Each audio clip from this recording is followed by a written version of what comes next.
What you're about to hear isn't classified, but it's the kind of logic that feels like it should be. Because once you understand it, you realize how modern power actually works and how rarely anyone talks about it out loud.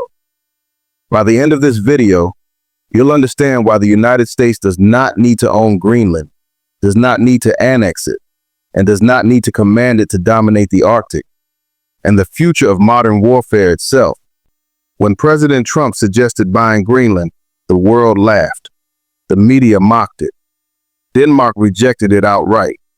The idea was treated like a real estate fantasy. But that reaction missed the point. The idea wasn't foolish.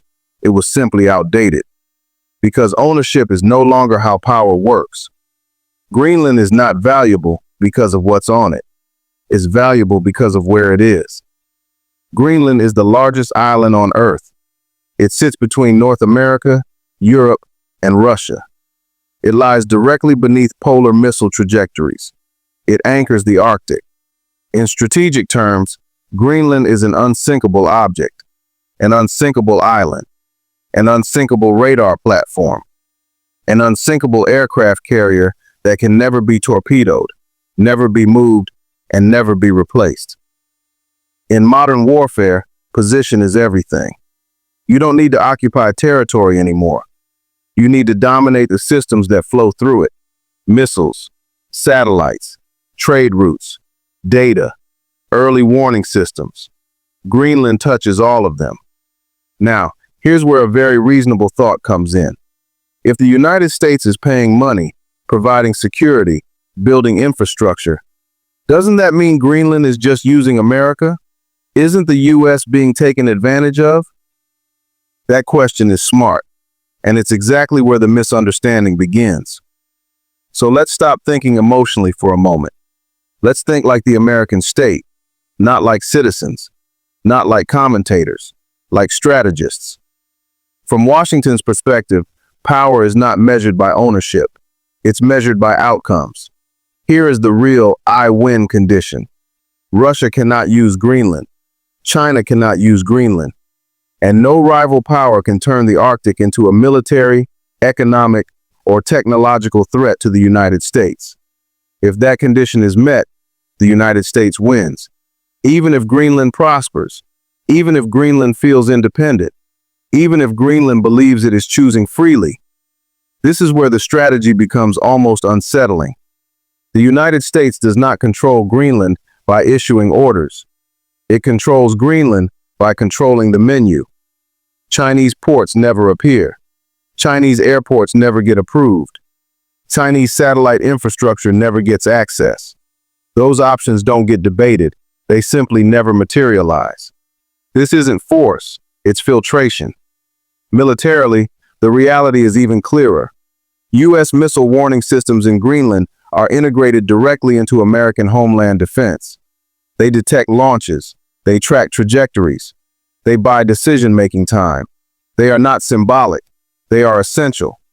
Any Greenlandic government that attempted to remove them would face economic shock, diplomatic isolation, and NATO instability far beyond its ability to manage. Sovereignty exists, but it exists inside a security architecture designed elsewhere. So yes, in a narrow sense, Greenland uses American resources, but that framing misses the deeper truth. Empires are not weakened by being relied upon. They are strengthened by it. From the U.S. perspective, money isn't being lost. It's being converted. Aid becomes alignment. Investment becomes dependency. Security guarantees become predictability.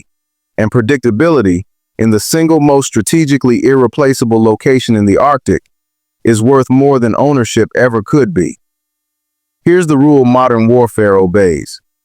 If a state cannot function without your protection, your intelligence, your logistics, and your approval, you do not need to control it. Its behavior is already constrained. This is why comparisons to Alaska fail. Alaska was purchased in a 19th century world where colonial absorption was normal and resistance didn't matter. Greenland exists in an era of self-determination, global scrutiny, and asymmetric warfare. Ownership would create resistance. Influence creates compliance. Over the next 20 to 30 years, the Arctic will move from the margins to the center of global conflict. Hypersonic missiles will cross polar routes. Space-based sensors will decide wars. Trade lanes will shorten. Security providers will set the rules. And Greenland will sit there, silent, immovable, indispensable. An unsinkable aircraft carrier at the top of the world. By the time that future fully arrives, ownership won't matter. The United States won't need to claim Greenland. It will already be embedded in every system that makes Greenland matter.